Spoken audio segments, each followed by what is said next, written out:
everybody. Welcome to Monday night, which is another night of the Soul Journey series, episode 10. And this time today, I get the honor to have my guest, Margaret Dennis. She will be coming on here very soon. So let me tell you a little bit about Margaret. Hi, there she is. Oh, let me wave at her. She is a women's empowerment coach and empowerment and grief coach, a TEDx speaker, a #1 international best-selling author, a certified Dare to Declare vision board facilitator, the CEO of EVOLV Coaching, and the co-founder of Unshakeable summer camps for teenage girls. So she has a lot under her belt, a lot of expertise. I got the pleasure of meeting Margaret at the Soulful Camp about a couple of years ago. Oh, there we go. Let's see if that'll. Margaret, let me see if that works. Can you hear me? Oh. Let me see. I heard it ringing. I heard it ringing. That was exciting. Oh, I think she's coming back on now. So I met her at Soulful Camp a couple of years ago, and I just kept her in mind. She was quite fascinating, just meeting her and just getting to know. Oh, there we are. There we are. Yay! This is so exciting. We figured it out. I am not the techno person, so I'm glad this worked. Well, I don't know what kind of magic you did, but it worked, and I can see you. That's a bonus. That is a bonus, yes. So, oh, well, Margaret. I'm good. I'm good. How are you doing? Good. I was just telling everybody a little bit about you Mm-hmm. and your expertise, and also where we met. We met at Soulful Camp a couple of years ago. And yes, you actually just came back from an event from Soulful Camp, right? I did. I just came back from Costa Rica. So that was absolutely an incredible experience.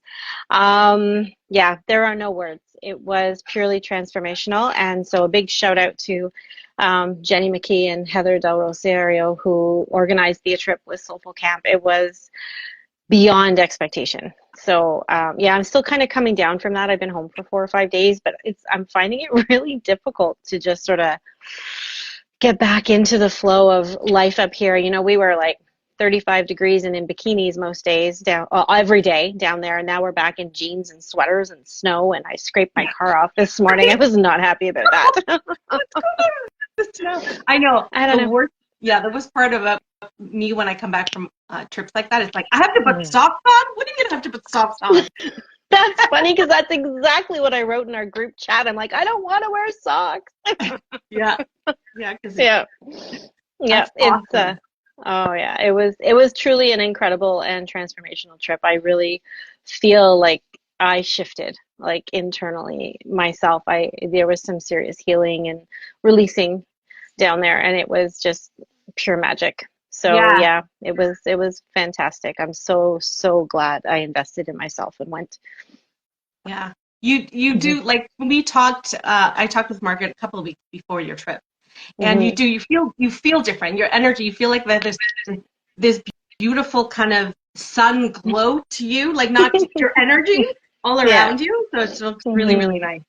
I'm glad you said that. Thank you. You're welcome. So welcome to Soul Journey. We are doing episode 10 today, and I'm so honored to have you here. I think it's very important. What you do for the collective is in grief coaching. I know I've had lately also a lot of clients that have come to me with unresolved grief issues that I didn't even realize it was grief, right? Like they know they did that, but they were carrying grief from other people. So definitely, it's one of those that it's a sneaky.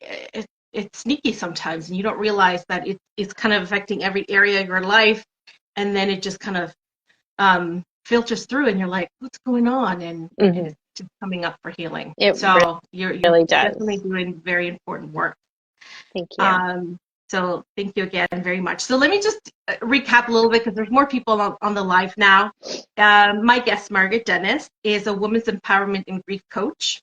She's a TEDx speaker. I totally recommend to go see her TEDx talk. The #1 international bestselling author, certified Dare to Declare Vision Board facilitator, and CEO of EVOLV Coaching, and also the co-founder of Unshakeable Me Summer Camp for Teenage Girls. So I'm sure we'll talk about those as we go along. So let's just dive right in with the first question, which is, what would you like to share about your life journey so far that has led you to become an empowerment coach, a grief coach? So like everybody, we always go through things in our lives, and it took me a long time to understand that things happen for me, not to me, and to realize that everything that I've gone through to get me to where I am now happened for a reason. So my first real, well, I guess I'll focus more on, well, it's all kind of twisted together, I guess, empowerment and grief. For me, women's empowerment is just, it's part of who I am. I've always worked really hard with, women feeling their power and feeling their worth. That is an underlying huge value for me, personally, which I bring to the professional realm, is just helping women to know their worth. And to really, because so many of us struggle.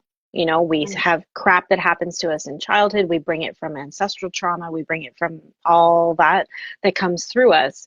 And so we're born into it. And it's a really hard journey. And it holds us back from living the life that we really are here to have. Right. And so my mantra, my tagline is that I empower women to feel so worthy that they can't help but live a life of joy and passion. And to me, that is a fundamental right as a human to live a life of joy and passion. We weren't here to have a crappy time. Crappy stuff is going to happen to help shape us and mold us and build us. But it's what we do with that and how we take it and how we learn. So through my own experiences, I was bullied as a kid. Now looking back, I realize I was bullied and, kept out of groups because I was a strong personality and I was a strong person. And when you show up like that, the other strong girls don't like that. So that was just an enlightenment actually that came out of Costa Rica. I was like, oh, looked at it a little different. But that whole idea of how do you move past that? How do you get your self-confidence, your self-esteem, your self-worth back when you've been constantly told that we don't like you, you don't belong? And that starts in childhood because girls are mean.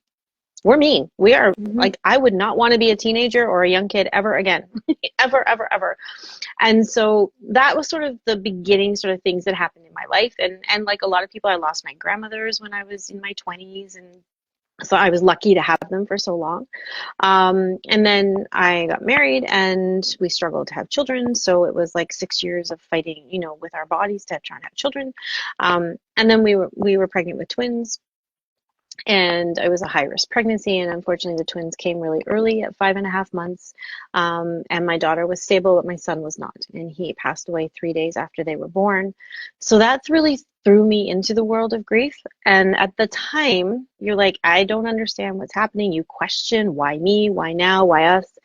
And you do all of that. But my daughter was in the neonatal intensive care unit for 6.5 months. So I was there every day, and you can't grieve and love at the same time. Now, grief is born out of love, but you cannot feel those two emotions at the same time. So I chose to focus on my daughter and love her. And I thought I'll deal with the grief later, and you bury it because it's too hard. It's too painful, right? At that point. And then it was just raising her and dedicating my time to her and being with her.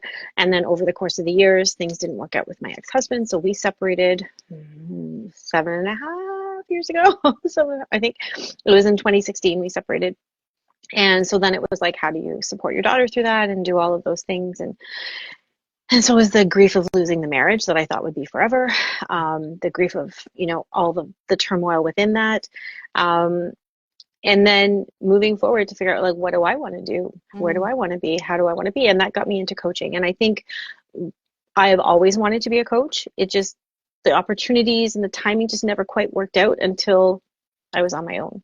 And I went into being a coach, and it just seems like everything was like, oh, the skies were singing and everything was good because it was doing what I wanted to do and what I was meant to do. And then the grief portion came out of the TED Talk, to be honest.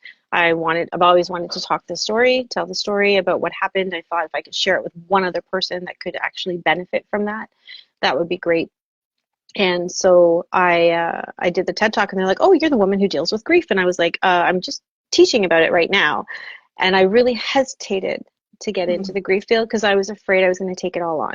Very empathic. I feel people's emotions, and I'm like, "How am I going to do that?"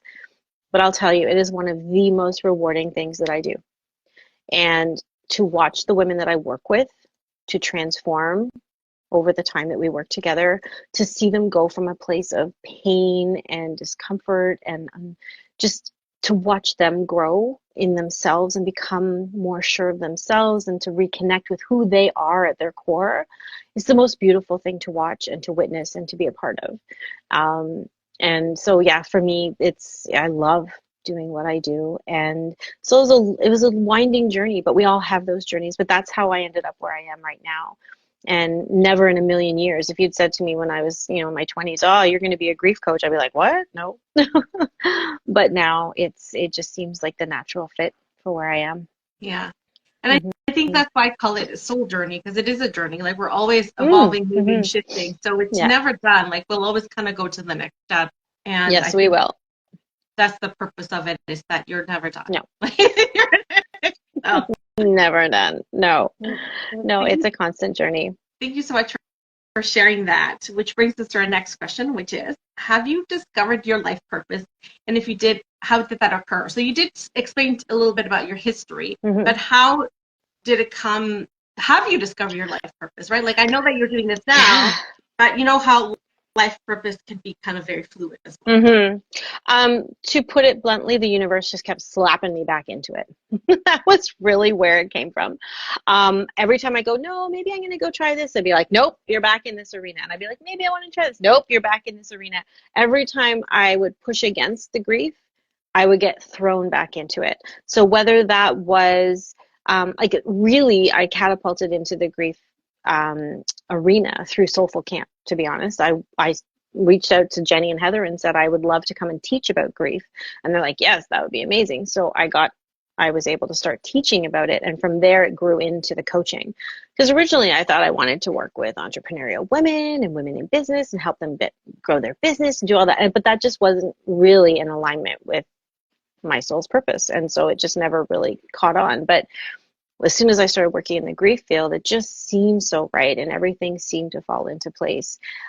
So mine was a lot of the universe really smacking me around and sending me right back into the lane that this is where I'm going to be.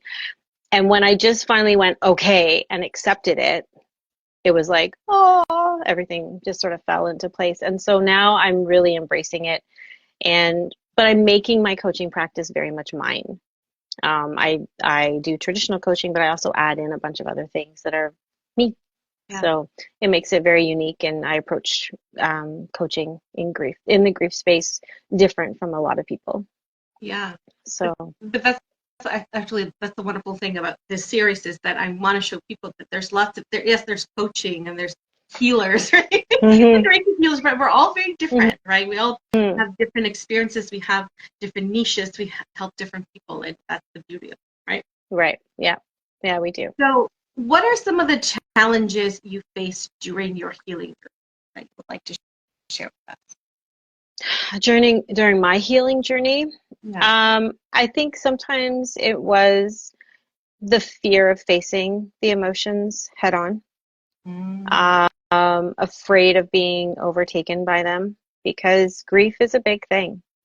And I think that's one of the biggest things my clients face, is they're afraid to feel it because it's so painful. But one of the things I found, that once you feel it, you feel to heal. Yeah. Because you can release that space. You can push out that space. And when you allow yourself to feel what's going on inside of you, you open up space for the healing to happen.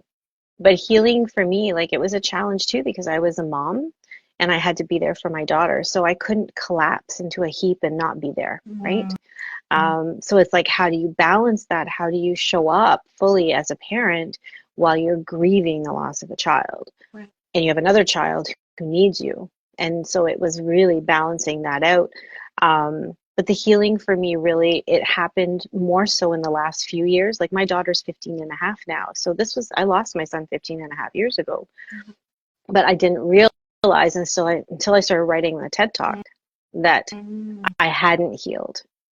I thought I had, because I could talk to my daughter about it and we would cry together, and I was okay because I could talk about Isaac and it was fine. I thought, oh yeah, I'm good, but I was not. And so I think that healing journey is something that sometimes we fool ourselves into thinking that we're okay until we realize we're not, when something happens. So when I was writing my speech for the TED Talk, I wanted to write about what happened, but it was literally cathartic for me, writing and crying, writing and crying, writing and crying. And that was a big healing process for me, to get it down on paper and then to be able to say it. I almost wasn't able to say it. I had to go through like 5 EFT sessions with my cousin to get to the point where I was stable enough to say it. I don't like the word stable, but that I was able to say it. And I'm glad that I was. The healing process is unique for everyone, right? Everybody has their own journey. Everybody will find the modalities that work for them. For me, the healing was talking, writing, crying, and actually getting out there and speaking to people, but also allowing myself to finally feel it. And it was really painful, but it opened up so much space for me to love him instead of mourn him. Yeah. And that was a big aha for me. And when I share that with clients, because they come to me and they're like, I'm afraid if I don't feel this pain, I'm not going to be connected to them anymore. And it's like, you will always be connected to them. But if you feel it and you let it out, you're going to make up more room in there for you to hold on to the good. And it's not that the sadness ever goes away, because I hate to tell people, oh yeah, you'll be healed. Grief is a lifelong journey. You carry it with you forever because it's part of your DNA, it's part of your body, it's part of your body memory. But how do you handle that? How do you support yourself when the grief comes? I had a really hard time this past November when his death anniversary came up, and I didn't even realize I was grieving. But when I look back at it, I'm like, of course I was, but I hadn't had a year like that for a while. Yeah. So you can't tell when it's going to surface and when it's not. Right. But understanding where it comes from and putting coping strategies in place that work best for you is so important. Yeah. It's wonderful. So what is one of the lessons that you learn and share with people all the time? Like you just said, you have to feel it to heal it. So what are some other things like that you kind of... So feeling to heal is huge for me. I always like to encourage my clients to do that. The other thing is, you're worth it. I say that to everybody. I sign off emails like that. I sign off my newsletter like that you are worth it. And I think so many times people have not heard that. And for me, that's like one of my biggest purposes in life, is to remind people that you are here living and breathing. That alone is worth it, right? Your circumstances do not define you. Your trauma, your grief does not define you. And that's another thing that I talk to my clients about, is that those are things that happened in your life. They happened to you, but they are not you. They do not define who you are, and you have a choice. That's the other one, is you have a choice. You get to choose to sit on the floor and wallow. And yes, sometimes there is time for that, but that's not where you need to live, right? Yeah. And you have the choice, just because you choose to move forward after the grief, or not after the grief, but when the grief event happens and you choose to move forward when the time is right for you, because that is different for everybody. That's your choice. And no one can take that choice away from you. And it's no one else's business but your own. Right. We are so indoctrinated with what society thinks and what people think and what our family thinks and our friends think, that we are judging ourselves so harshly about how we're grieving, instead of just going, you know what, this is me and this is how I'm grieving. And we're afraid to let people see us grieve after a certain amount of time, because society says only a certain amount of time, and you can't get it right according to everybody. So I just say, you know what? It's your journey. You grieve, you feel, you do what's best for you. Mm-hmm. You don't want to go to the family Christmas dinner? Don't, Right. right? So I think a lot of my role as the coach, helping people who are going through grief, is just giving them permission to grieve how they grieve. You Right. know, Yeah. to me, that is such a powerful piece of permission to give somebody, is that this is your journey. What do you need? What do you want to do? Because so often that doesn't get asked to them. Yeah. So yeah, there's a bunch of advice. Yeah, So, yeah. definitely. And I like that you touched on the permission. And I say this to my clients all the time. It's like, not that you need my permission. If you're Mhm. if you're looking for permission, I'm going to give it to you. Yeah. You're allowed to do this. Like, you Hmm. can do this, right? And sometimes just hearing it as like, I do get a choice. Hmm. My life does not revolve on other people's decisions for me. Right? Yeah. So that's so powerful, for Hmm. sure. Yep. So the next question is one of it's not a toughie, but it's one of my favorite because everybody answers it very differently. And it is, what does healing mean to you? That's a really good question. Yeah. And I did think about this. Healing to me is being able to come back to yourself. It's really reconnecting with you and allowing yourself to feel. But yeah, healing to me is coming back to yourself. It's remembering who you are. Because often when we go through traumatic things, grief, or anything else, we lose ourselves in that. And when we're able to heal, then we get back into who we are. And that's not selfish. Yeah. That's self-full, right? Yeah. We get back to who we are. And so I think when we're able to heal, we're really able to get back and reconnect to who are at the soul level. Yeah. And healing is different for everybody, right? And how you heal, what works for one person may not work for another.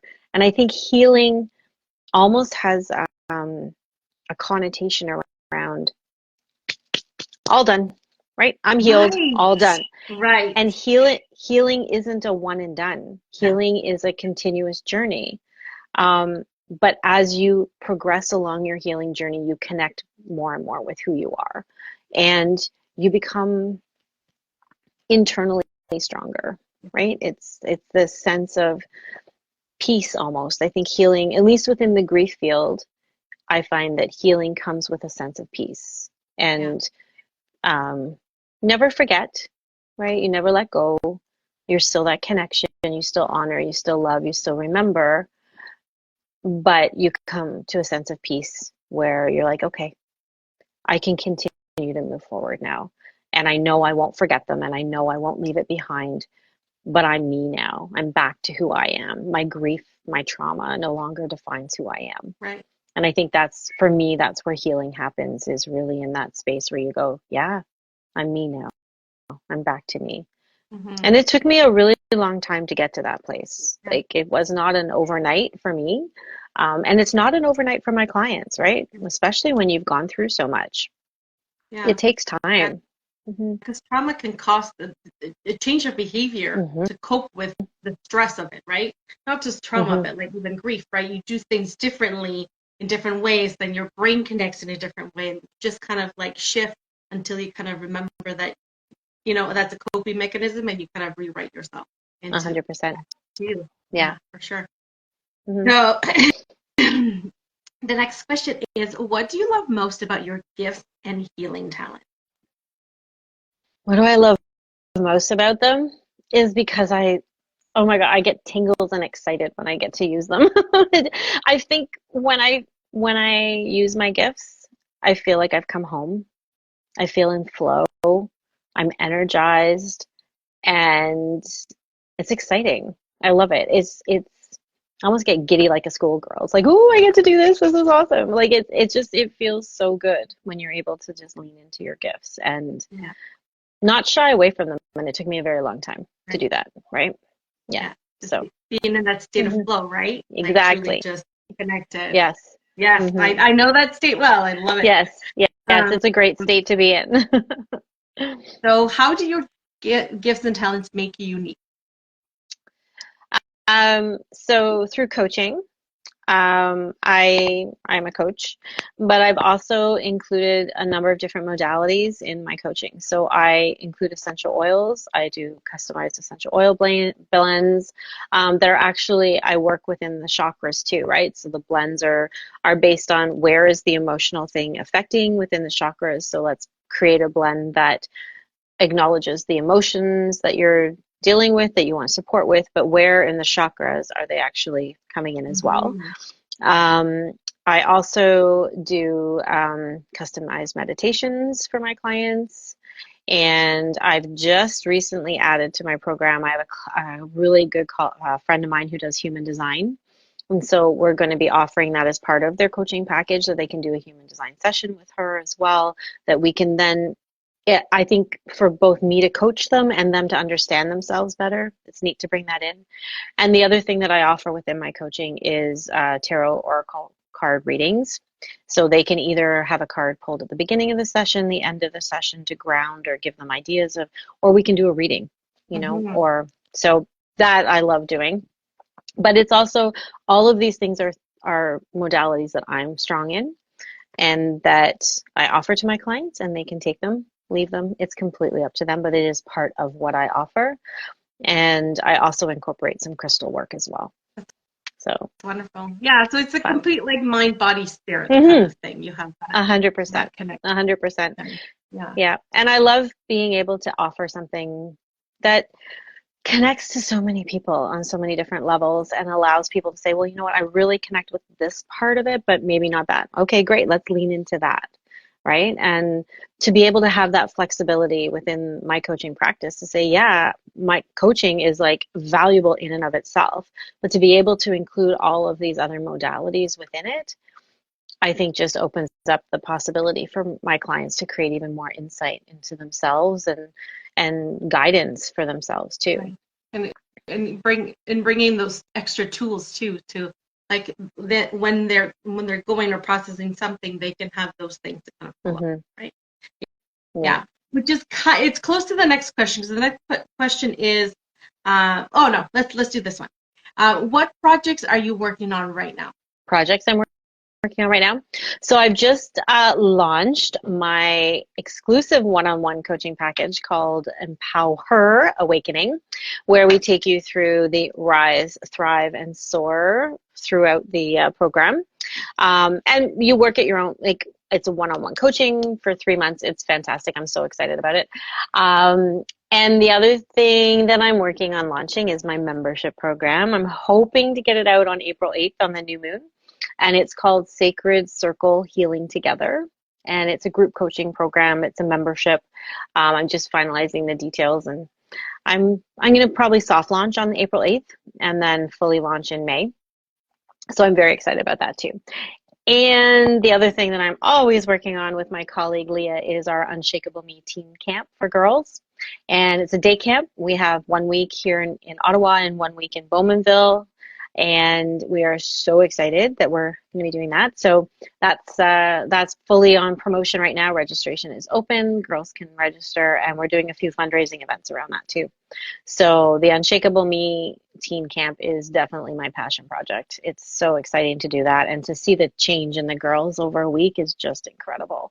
Yeah. So very excited about that. Can you expand a little bit on that, in the sense of like, well, what is it that you guys like provide and work on, and to maybe for sure. So Leah and I are both coaches, so of course we've put the total coaching thing into it. But what our focus is with the Unshakable Me Camp for the girls is we work with girls age 12 to 16, and we focus on building up self-esteem, self-worth, self-confidence, teaching them ways on looking within for validation for themselves rather than looking to the external world, which is very influential at those prime times. We talk about hormones and periods. We talk about boys. We talk about friendships and belonging and fitting in. This year we're adding a section on forgiveness. We introduce the girls to the idea of a women's circle, right? We sit in circle and we talk about it, and we talk about community and the importance of being able to rely on one another. But on top of that, like, those are the learnings, and they're sort of filtered throughout the week. And then we also throw in a bunch of stuff for play, right? We do Amazing Race, we do yoga, we do meditation, we do jewelry hacking, toy hacking. We make essential oil blends. We do vision boards. We do all kinds of different activities with the girls that allow them to be girls and be kids and reconnect to their inner child, because they're forced to grow up so quickly. And we give them the opportunity to socialize. We give them the opportunity to connect. And we try and keep the camps fairly small, like up to about 20 girls per camp, so that they really get a chance to know each other. It's a camp that really its building is one that's very, very, dear to my heart. And to be able to provide that for the girls, it allows them also to see that they're not alone. Because often when we're sitting around talking, we're like, okay, who else has felt that? And every single girl's hand goes up, and the looks on the girls' faces are like, I'm not alone. Other people feel this. To them, it's validating, right? It's like, yeah, you're not alone, but you guys don't talk about it because it's not cool, right? Or you're afraid to talk about it, and we feel so alone. And I remember what it was like to be a teenage girl, and I don't want. Yeah, so I think we all do. As women, we go back and go, oh my God, I would never do that again. So the camps are we're so excited to be able to offer them to the girls. So yeah, that's wonderful, because me as a teenager, I was like you, very sensitive, and I was a very deep person. So I didn't want all these kind of like superficial friendships. So it was hard for me to connect with girls my age that wanted to be that deep, that wanted to talk about deep things, right? So that's wonderful. That's wonderful. It's so exciting. Thank you. Yeah, we're super excited. So I know you touched a little bit on this, but what services do you provide? The question here says, and why? But I know you have explained on that, but if you could just reiterate. Sure. For sure. So I do the one-on-one coaching with my clients, and within that we do we do coaching. We also create customized essential oil blends for you to help support you emotionally and through whatever chakra is not aligned for you at that point. We do some meditation. I will create customized meditations for you. I will also provide tarot or oracle card readings, either within the coaching session, or I actually offer them outside of coaching as well. And I've just added in the human design with a colleague who will be able to do that for them as well. I also have a ton of materials that resources, and like whether they're references for books or exercises, like I've got a ton of things that I throw into the program for people.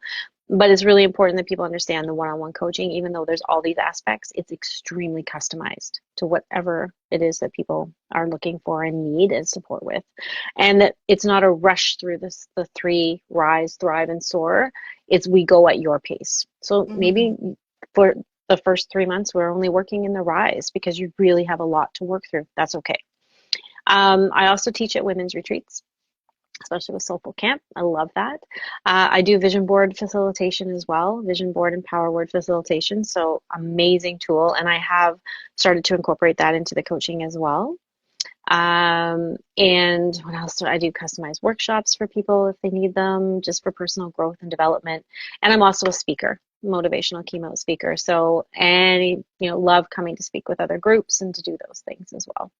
Amazing. Hey, thank you, Margaret. And last but not least is, where can people find you and get a hold of you? Oh, okay. So you can find me on all of my Instagram, Facebook channels. So at EVOLV Coaching. So EVOLV, no E, coaching, COACHING. So that's my Instagram handle, and Evolve Coaching under my Facebook as well. And you can find me under my name, Margaret Dennis, on LinkedIn and on Facebook. I have my own personal account there too. But my website is www.evolvecoaching.com. So www.evolvecoaching.com. And you can contact me through there as well. So all the channels. Yeah, so they can get the coaching programs through your website, or even just DM you and go, hey, I'm interested. Because I know that you do offer a call. Yes. Yeah, I offer a 15-minute information call, so people can call and just ask me questions, see if we're a fit. ask, if you have questions about what I offer, how it works, any of those things, or you just want to learn more about me so that you might be comfortable working, then absolutely, there is so many opportunities on my website and in all of my information in the on Instagram and LinkedIn and Facebook to just book the 15-minute call, and then we go from there. And if it's a fit, great, and if it's not, that's okay. Yeah. Yeah. There's lots of us out there helping the collective. No worries. Yeah. 100%. Well, Margaret, thank you so much for being here. I'm so glad I was able to actually see your face and Yes, talk me to too. you. It worked for me today. And I hope to see you in projects in the future. I hope to work with you. I would love to just put something together or even just get together and chat. Yeah, I'm up for all of that. I'm up for all of that. And thank you very, very much for providing this platform and for inviting me to be a guest. It's been great. Thank you so much. For sure. Well, anybody have any questions before we go? Second. Sammy says great information. Yes. Well, thank you very much. Glad it was helpful. All right. Okay, so I think we're just going to call it a night there.